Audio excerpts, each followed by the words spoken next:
Welcome to this episode of Eureka. There was a kid who grew up in Thiruvananthapuram quite some time ago, few decades ago. He was a very small kid, 3 years, maybe 4 years, and every day he used to insist his grandmother to take him to the terrace around 8 o'clock or 8:30 in the evening. He was fascinated by the sounding rockets. That time, the ISRO or its predecessor was launching in Trivandrum. Today, he is the Institute Chair Professor of Department of Aerospace in Indian Institute of Technology, Madras, Dr. Sujit. He is our guest today. Before we continue this conversation, we are going to look at his brief profile. Keep watching Eureka. We are going to have a really very fun and interesting conversation with him. Keep watching Eureka. इस समय आप screen पे देख रहे हैं दो S-200 rocket ton वाले mark 3 rocket नौगन को ऊपर की ओर लेके जा रहे हैं. Thermoacoustic instability is a persistent problem in rocket engines and gas turbines.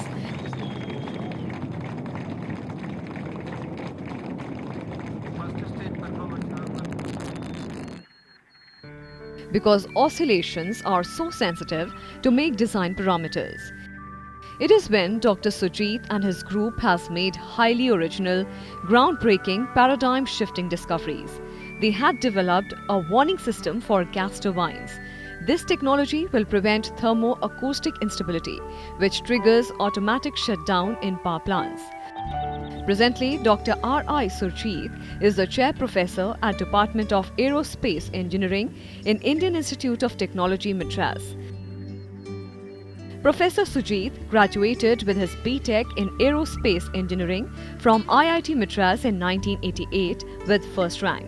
He did his MS in the year 1990 and PhD in 1994 at Georgia Tech, Atlanta, USA, where he received the Top Graduate Student in the College of Engineering Award. He joined IIT Madras in 1995 and is now an Institute Chair Professor. Professor Sujit pursues both basic and applied research in the area of combustion instability and laser diagnostics of flow and combustion.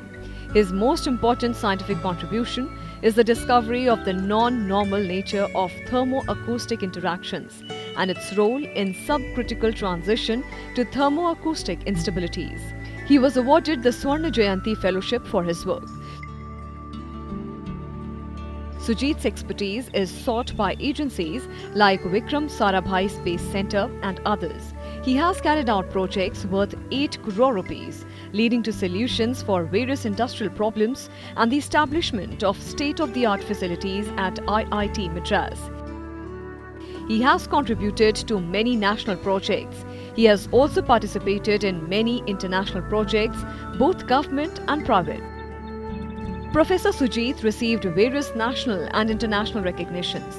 Noted among them are the Swarna Jayanti Fellowship and the J.C. Bose Fellowship of the Department of Science and Technology. Also Hans Fischer Senior Fellow of the prestigious Institute of Advanced Study of the Technical University of Munich, Germany, among others.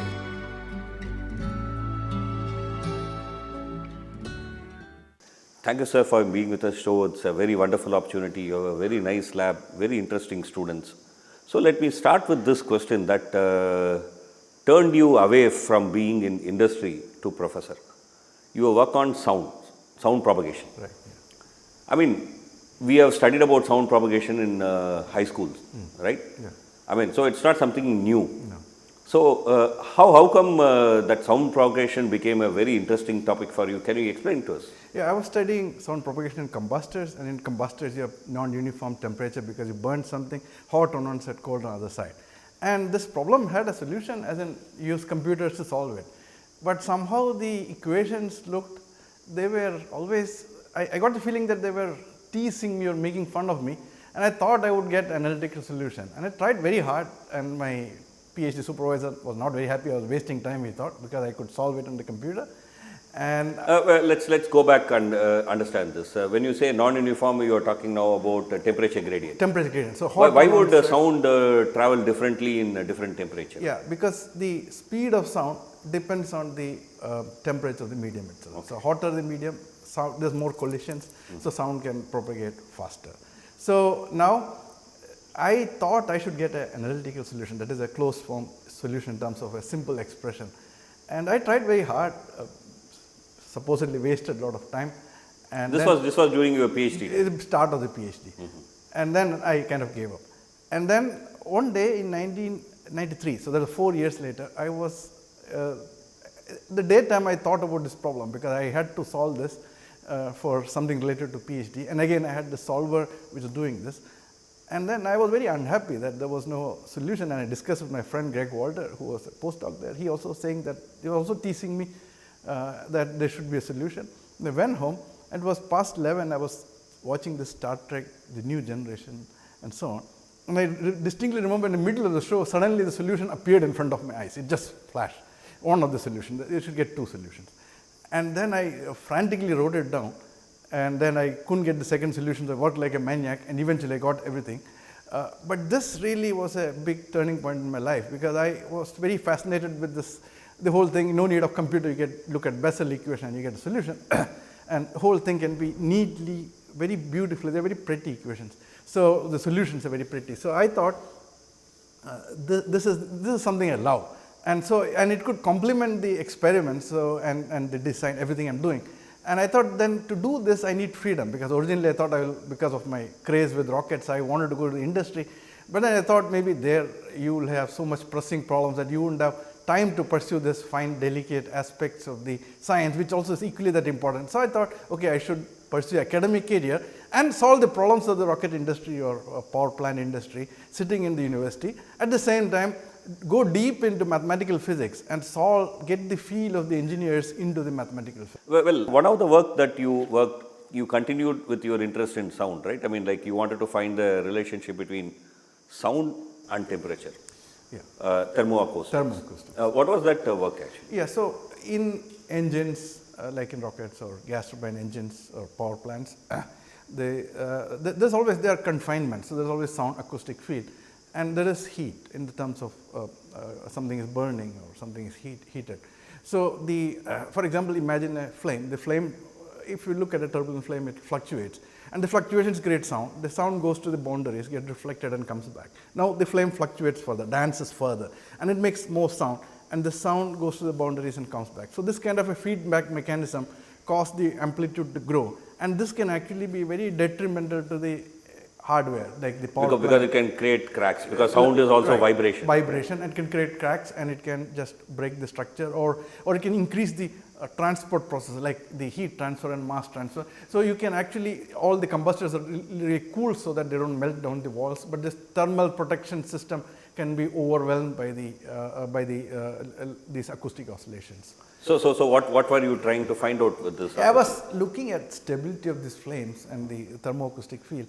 And then what I found that there was some situation, it was supposed to be stable, but it was showing growth. So I was very fascinated with this. Sometimes when you see all these strange things and things don't make sense, then often or once in a while gold mine is underneath.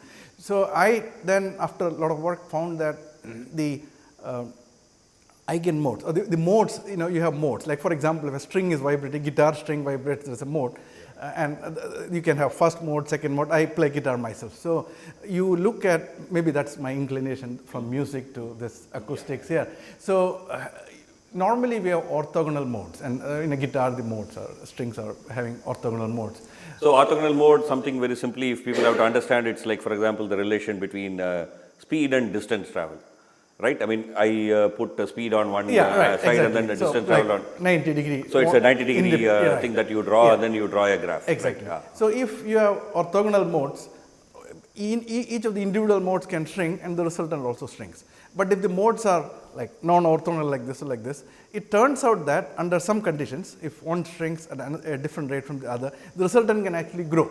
So what happens is the resultant, so the acoustic field grows temporarily, momentarily. Eventually it should decay. But what happens is when it grows, the nonlinear effects take over and take the oscillations to eventually unstable situation, cause limit cycle. So this paradigm shift from normal mode thermoacoustics to non-normal mode thermoacoustics, that was discovered here. It was very satisfying, because normally we always see everything discovered in the West and we follow that, but here we discovered it and the West was following. So that was my driving inspiration behind making all these discoveries, to be able to do this exciting work in India. I can see that in your face. I mean, you are now describing this work perhaps which has happened decades ago. How satisfied you feel. This is where we will take a very short break. Keep watching Eureka. After the break, we are going to talk about is really very interesting, very powerful work on gas turbines and how it saves money, saves fuel, saves economy. Keep watching Eureka after a short break.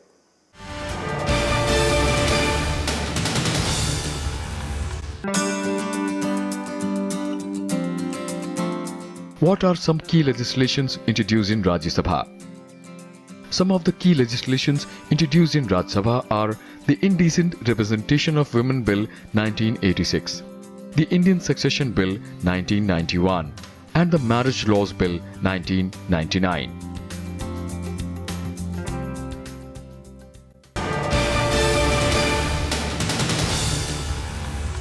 Welcome back to Eureka. We are having a very wonderful, very illuminating conversation with Dr. Sujit. He is an Institute Chair Professor in Department of Aerospace in Indian Institute of Technology, Madras.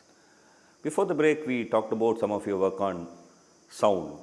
Your one passion, if one can say, I mean, also linked to your passion for music. That's okay. Let's look at your work related to gas turbines. I mean, you started this again as a kind of academic question related to your flame. Yeah, what technically might be called as Lebanon flame. I mean, if one has to popularly say that, it's a kind of flame that you see in a Bunsen burner. When, in what condition it is stable or normal, in what condition it becomes chaotic, right? That's a kind of work you started. Can you tell us about that? Yeah, so a Bunsen burner itself is very quiet, but if you put a tube around it, you can see YouTube, there are many demonstrations of this. At some positions, if you keep the flame in the tube, it will start making sound. And it will be a very nice tonal sound, like sound of a flute or something. And this is what we call thermoacoustic instability. The sound is interacting with the acoustic, the sound drives the flame, flame drives the sound. So you get this growth of amplitudes and reach nice oscillations. So earlier, there were supposed to be two states. One was what is technically called fixed point, which means the flame is stable, it doesn't move, to what is called periodic oscillations or limit cycle oscillations. So when I was working together with my student Lipika, who is now a professor at IIT Ropar, we found that it was not just these two states. The signals look very different, and we pursue, anytime we look something bad, we start looking carefully because that would be gold mine. So this signal actually, when we looked, we saw it was not always limit cycle, and then it was doing quasi-periodicity. That is, it looked like periodic but not quite. And then it was having intermittency, the burst coming, and then it was also going to chaos. And I've heard about all this exciting work in chaos, but thermoacoustics, I was very disappointed till then that there was no chaos in thermoacoustics. But we found this route to thermoacoustics. That was very exciting. Although it was academic work, it actually built the framework by doing this academic thing to take up the industrial problem, which we did right after that. Yeah. So you were looking at academically how a Bunsen burner. So it's something very simple, right? If I keep a paper like this, it doesn't make a sound. But the moment it starts flipping, it makes a sound. I mean, so similarly a flame which is stable doesn't produce any acoustics. But when it starts and then if it is confined, then there is a feedback mechanism and then a chaos slowly builds up. And you also found that it is not like from stability to chaos directly, but there are intermittent states in between, right? How this work plugged into your work on gas turbines? Yeah, this is very interesting because, I mean, when I first presented this work, many of the colleagues abroad, they criticized saying that this is all fancy academic stuff, but no practical use.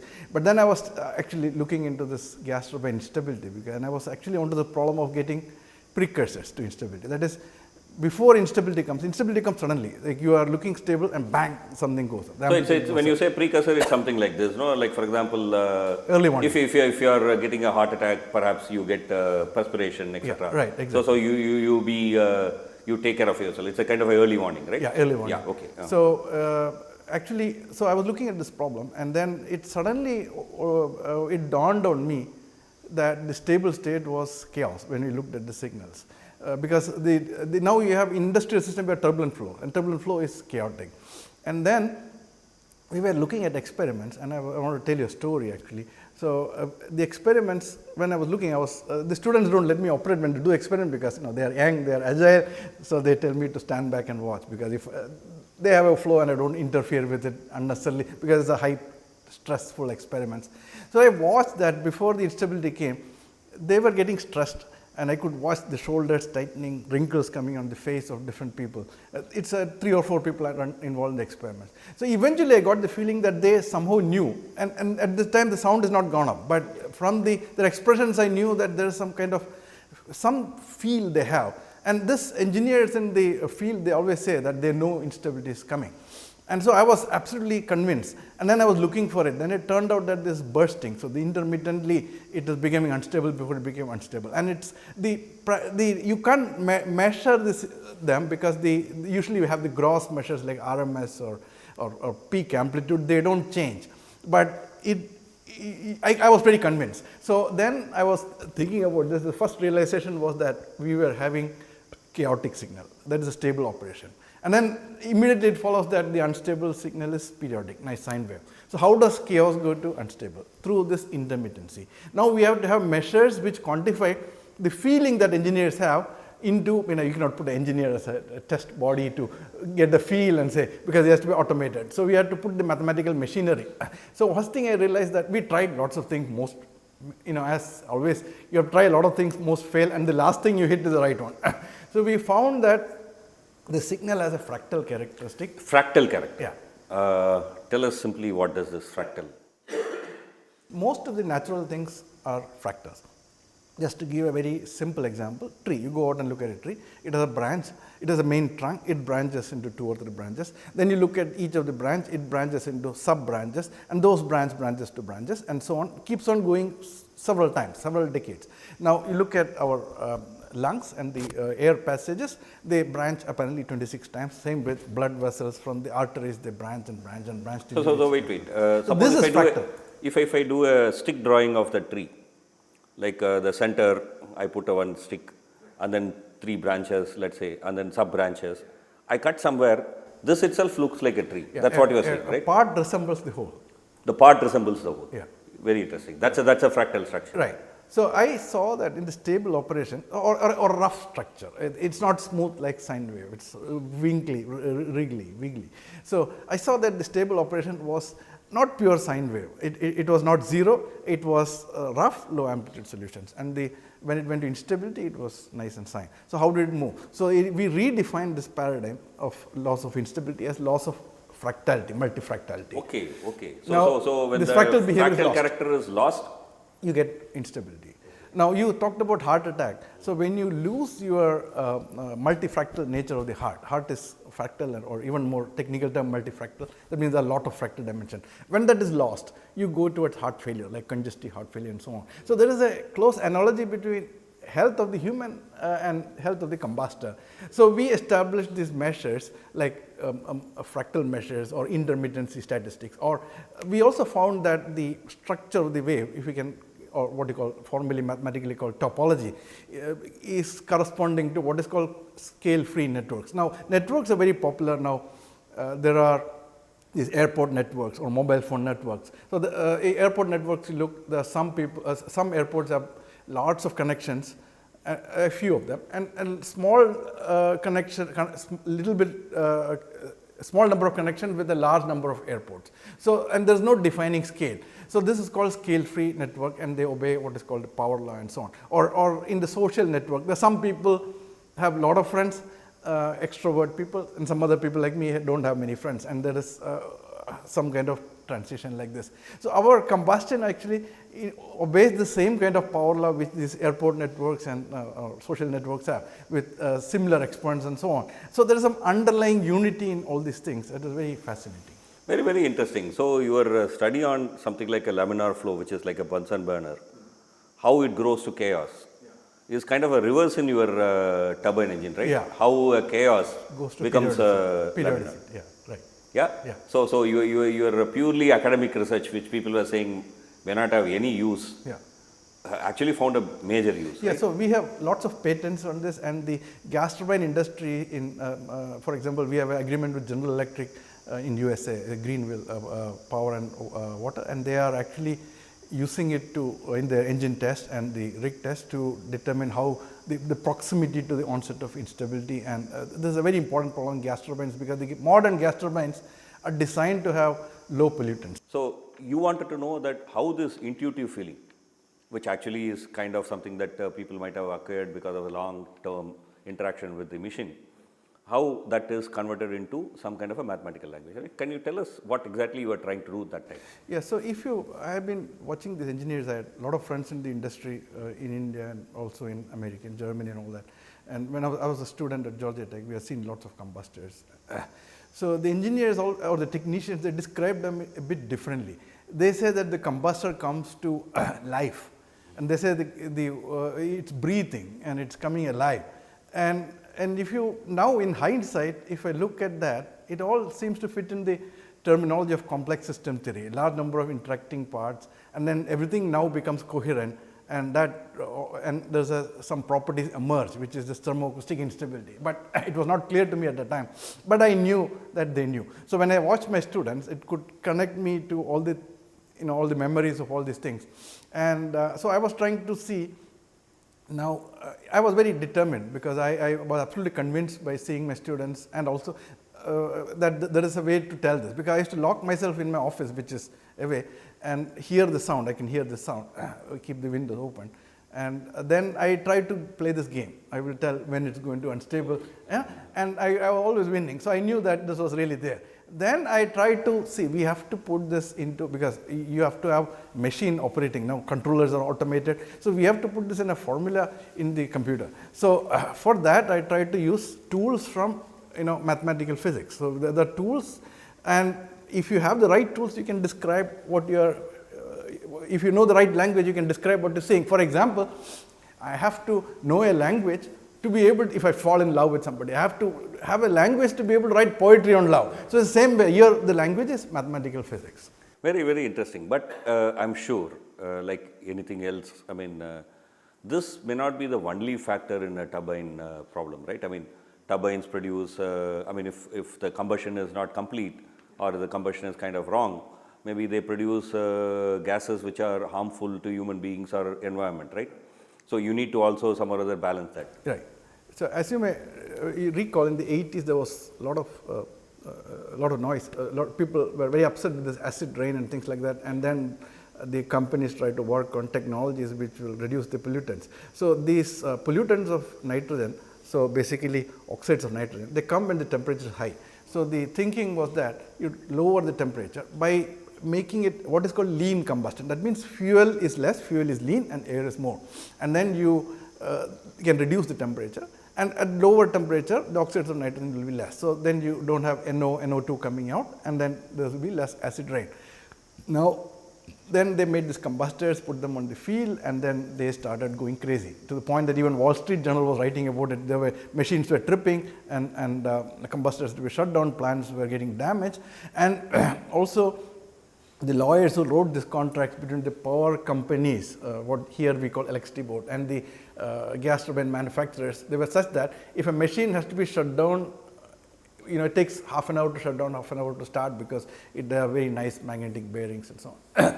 So the gas turbine manufacturer has to pay for the lost revenue and also the penalties. So this was very costly to gas turbine companies. So you have to lower the amount of fuel to burn lean, but under lean conditions the engine is unstable. So it's a balance. So when one comes down, one devil is suppressed, the other devil can come out. So there has to be fine balance. So we need to know precisely where the margins are, and it's hard by just these gross measures like root mean squared or amplitude, because they go up suddenly.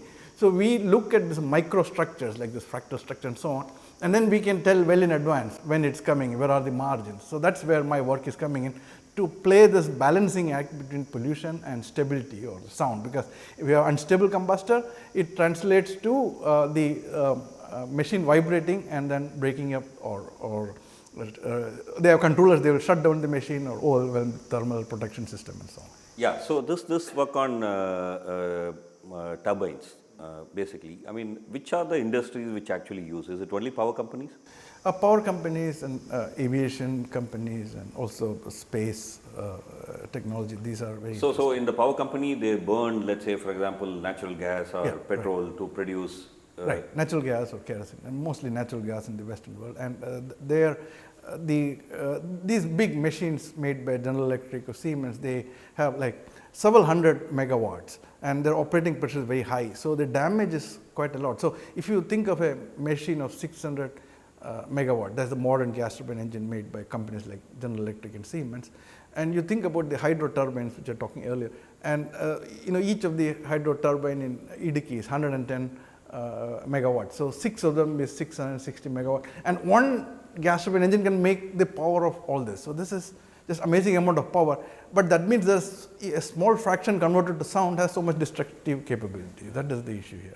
So similarly, jet engines are also where you use this kind of a turbine, right? Right. In jet engines, we have to make sure that we don't have any oscillations. So we have to keep the boundaries such that we don't go anywhere near the oscillation. So where does this comes into space? I mean, this kind of a engine, how does it come into space? If you followed the program, for example, most famous program in the world is Apollo program. So the F1 engine, which is a very powerful workhorse, and they had to spend billions of dollars because that was going through this instability, thermoacoustic instability, and they had to spend lots and lots of things, and then they found some solutions, and now it's a classic example. But that's in the liquid rocket engines, for example, like the F1 engine. That's a very well documented case. My advisor used to work on this actually, Professor Zinn. I studied with him, and he was working on this during the moon mission time.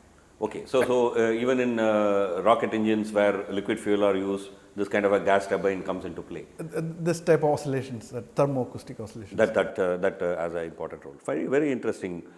And you came to this department. I mean, you started studying engineering and also took up aerospace largely because of your grandmother, right? Yeah, right. Tell us the story.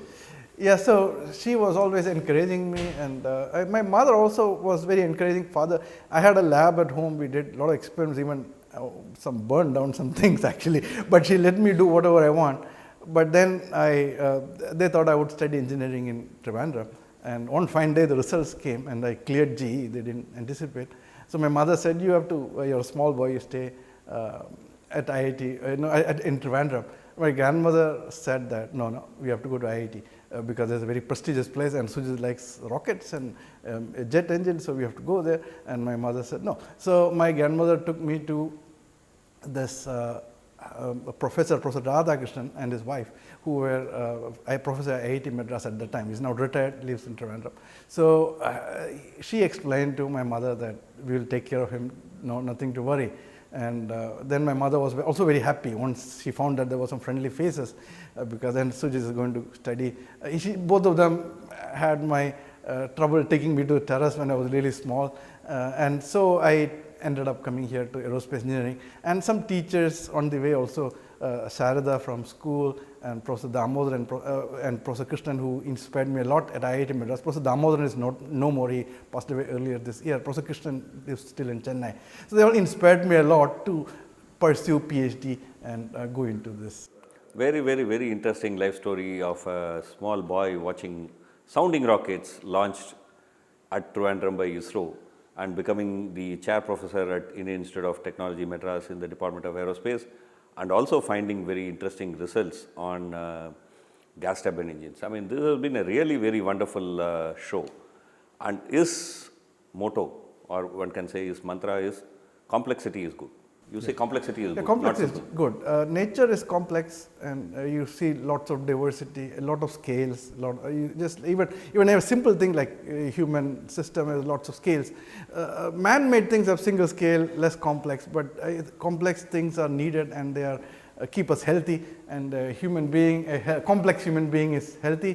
Complex physiology is healthy. Likewise, complex combustor, complex dynamics is stable dynamics. So it's very, very interesting, and we had a very wonderful show. Thank you for being with us in the show and then telling us all this and also showing us the lab. It's been a very, very wonderful opportunity. Keep watching Eureka. We'll come back with another conversation next week, same time.